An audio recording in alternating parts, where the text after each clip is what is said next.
นี่ก็ถือว่าคณะกรุ๊ปลาวทางนักธุรกิจแล้วก็ทางอพส.ศูนย์กลางเดินทางมาไหว้พระสวดมนต์อยู่ที่เมืองพาราณสี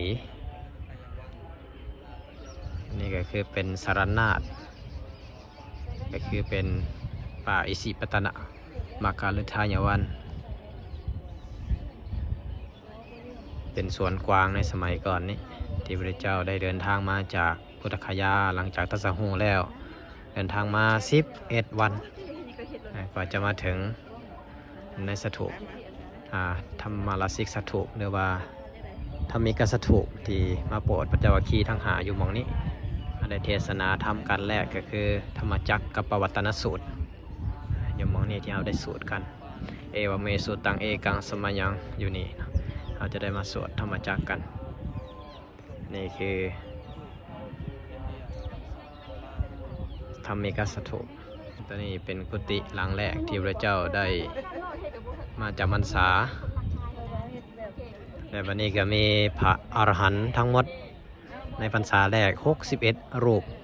รวมถึงพญัสสะพญัสสะจะอยู่หม่องนี้พญัสสะก็คือเป็นลูกเศรษฐี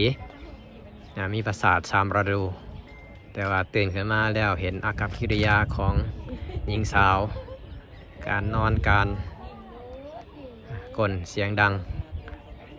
คิดว่าที่นี่วุ่นวายเนาะที่นี่ขัดข้องเนาะก็เลยมาบ่นมาหม่องนี้พระเจ้าก็เลยว่ามานี่ยศเฮาจะเทศเฮาจะแสดงธรรมให้แก่ทานที่นี่บ่วุ่นวายที่นี่บ่ขัดข้องเนาะทานจงมาเฮาจะแสดงธรรมแล้วฉะนั้นแล้วจึงได้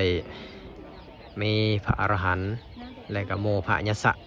54 รูปได้บวชได้ตรัสรู้เป็นพระอรหันต์รวมทั้งหมดกับพระเจ้าวัคคีย์5 รูปพระพุทธเจ้าอีกองค์หนึ่งรวมทั้งหมด61 องค์หลังจากออกพรรษาครั้งแรกก็ได้ไปประกาศพระพุทธศาสนาส่งสมณทูตไปสถานที่ต่างๆก็คือวันไหนแสดงธรรมมีความงามในเบื้องต้นในธรรมกลางและในที่สุดโดยให้เดินไปทางบ่ให้เดินไปทางเดียวกัน2 องค์ 2 รูปให้เดินไปแต่ละองค์แต่ละสถานที่เพื่อไปเพื่อไปโปรดญาติโยมเปิดก็คือไปเผยแผ่พุทธศาสนานี่ก็มีครูบาอาจารย์มาจากศรีลังกามาจากพม่าจากไทยแล้วก็มาจากลาวเนาะหลายทำให้กสถูปเสียงดังเนาะเพิ่นมีลำโพงแต่เราบ่มีอยากอาศัยใส่เสียงสดนี่นางงามที่เดินทางมาจากลาว